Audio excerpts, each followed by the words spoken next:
of self-proclaimed prophet Shepherd Bushiri and his wife expected to start on the 8th of March. The couple appearing in a Malawi court last month after a warrant of arrest was issued. Yesterday, the Malawi government was to file an application for their extradition to South Africa.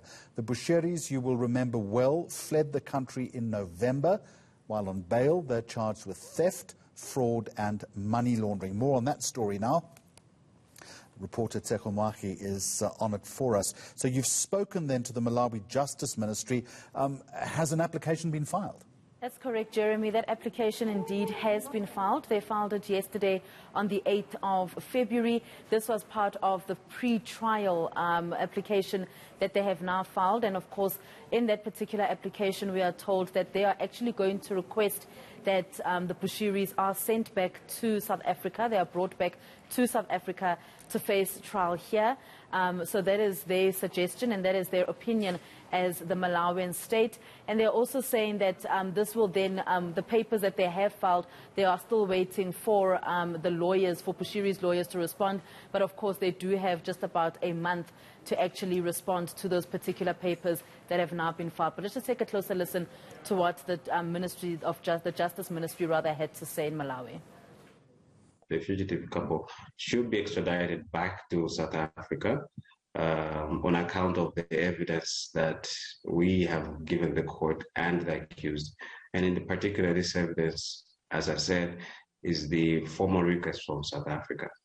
And then the other portions, we expect that Defense Counsel or Counsel for the Fugitive Offenders will be arguing against any form of extradition for his clients.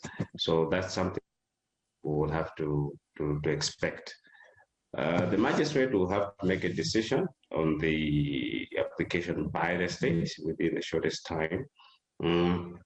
But the way that we going there under is that when we do go to court and we are asking for the court to make a decision to extradite the fugitive offenders, we'd also expect that there should be a committal of the accused person, or rather the fugitive offenders. That's what is provided under our Extradition Act, that they should be committed to custody, waiting for the warrant of surrender by the Minister of Homeland Security.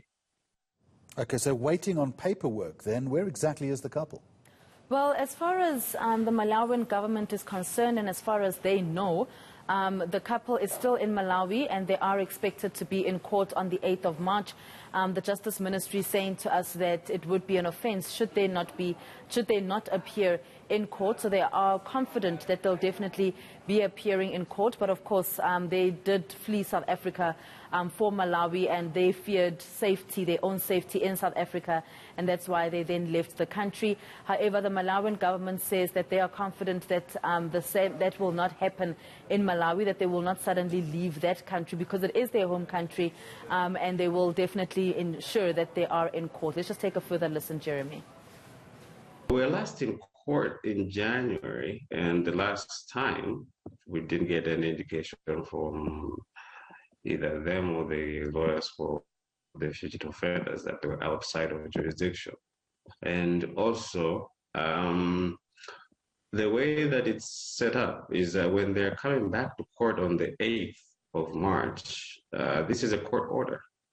So they are court, they will be expected to be in court because that's a court order. And if you disobey a court order, there are consequences. So as far as we know or are concerned, they're still within jurisdiction. There hasn't been anything to make us believe or think otherwise. Would you bet your house on it, Tsecho? You don't have to answer that question.